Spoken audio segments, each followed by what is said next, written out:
Progresismo inofensivo, enfermedad senil de la izquierda. Rebelión.org, pluma Ignacio Figueroa Fuesel. Los triunfos de la ultraderecha en Latinoamérica retrotraen a un debate trascendente en los partidos políticos o movimientos populares de izquierda para comprender cuál ha sido su papel, activo o pasivo, en el escenario político que se vuelve cada vez más amenazante. La propuesta de extrema derecha han sabido aprovechar la coyuntura política como la crisis permanente de la democracia, la insatisfacción de las poblaciones ante la pobreza y falta de oportunidades que ha traído las décadas de neoliberalismo, las olas migratorias que se trasladan desde los países arruinados por sanciones o la destrucción del tejido social y productivo por políticas públicas dirigidas a favorecer a las élites, el sometimiento total al Estado hegemón y sus corporaciones, el contexto geopolítico con una nueva conformación de alianzas militares y económicas, entre otras. Sin embargo, es fundamental comprender que la actuación de la izquierda, tanto en Latinoamérica como en el mundo, permitió la penetración de la extrema derecha, que se posiciona como una respuesta a su rival histórico, aprovechando los espacios concedidos por una debilidad ideológica que se arrastra desde la implantación neoliberal como paradigma del capitalismo. El autoritarismo exhibido por los liderazgos ultraderechistas sustanciales a su retórica anuncia que las reglas democráticas serán cuestionadas cuando no sean suficiente el poder electoral, como en los casos de los ataques de los trumpistas y bolsonaristas a sus respectivas sedes legislativas. La ultraderecha nos enseña que la democracia liberal es una consideración de consenso en la sociedad. Una vez roto, las perspectivas se abren al uso brutal de la fuerza y la violencia real o simbólica. Como George Bataille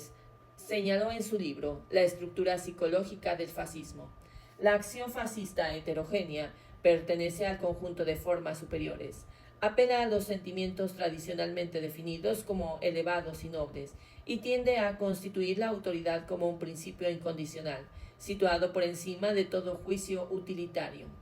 De esta forma, los gobiernos de derecha extrema no son episodios que pueden ser considerados pasajeros, que impliquen una moda que pronto pasará, dando lugar a los proyectos de la izquierda reformista en una alternancia en el poder como la ocurrida en las últimas décadas. La geopolítica actual, con la alineación de las naciones en diferentes esferas de poder e influencia, están determinando la política interna, especialmente en los países que son los de la retaguardia de la construcción hegemónica de la nueva configuración mundial.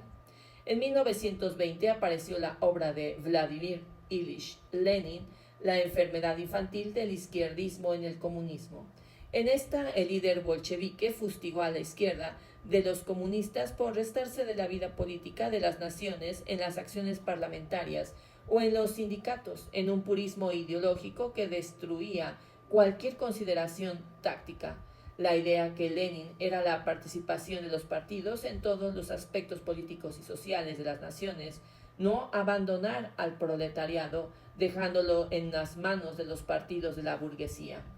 La enfermedad izquierdista se tradujo en partidos políticos o movimientos obsesionados por la violencia política y la insurrección, quienes renunciaron a la organización de las masas, proyectando el triunfo como acciones de una élite revolucionaria, capaz de arrastrar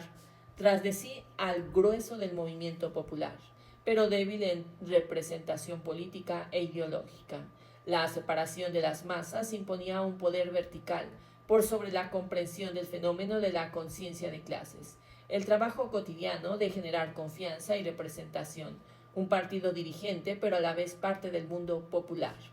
Para el leninismo, la insurrección era la coronación de un esfuerzo político de enseñanza de las contradicciones de un esfuerzo político,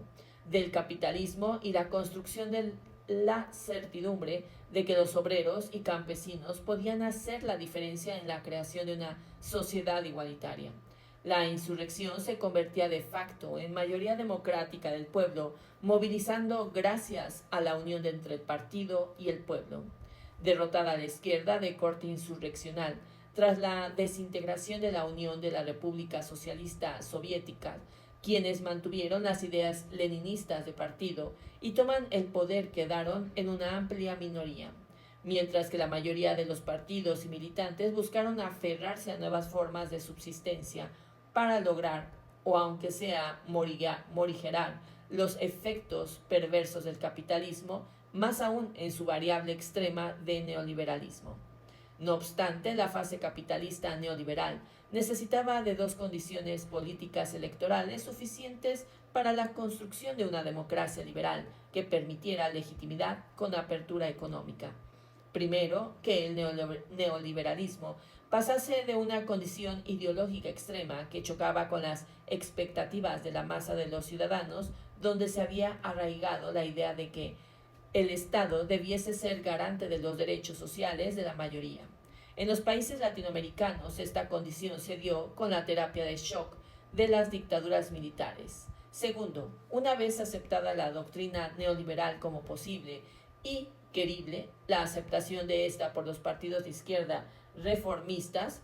que podían acceder al gobierno siempre y cuando consintieran que el neoliberalismo era intransitable para el poder real económico tanto como el país hegemónico. De esta manera, la elección de los ciudadanos se hace entre dos partidos o conglomerados que en el fondo ofrecen lo mismo.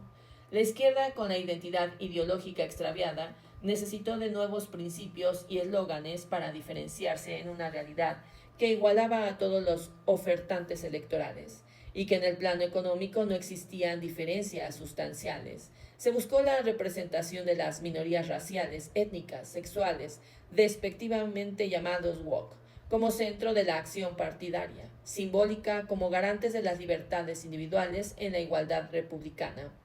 La representación de los intereses de las minorías en el que se denominó wokismo comenzó gradualmente a absorber todo el progresismo, especialmente cuando se renunció a representar a los trabajadores o usar los conceptos propios de la izquierda revolucionaria, considerados atentarios como la democracia liberal.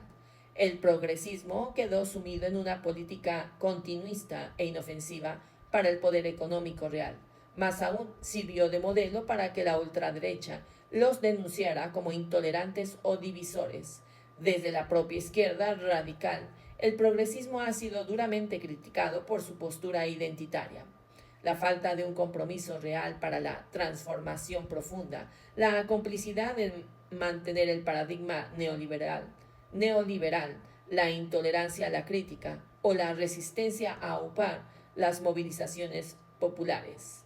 Podemos ver entonces que la izquierda desde sus comienzos ha sufrido de afecciones como si fuera el desarrollo de un individuo, pasando desde enfermedades infantiles como el izquierdismo, denunciado por Lenin por su obsesión elitista por la violencia, transitando hacia la senilidad del progresismo como irrelevante a la hora de cuestionar o tomar el poder económico real, dejando todo en manos del escenario electoral democrático liberal y renunciando a la organización de las masas de los trabajadores. La realidad impuesta por la llegada de la ultraderecha hace necesario que la izquierda asuma los errores cometidos, se involucre en una profunda reflexión sobre cuáles deben ser sus posturas ideológicas frente a los desafíos existenciales, supere sus enfermedades de crecimiento o de envejecimiento. Lo que está en juego es demasiado trascendente para permitirse los achaques de la senilidad. Fin de la opinión.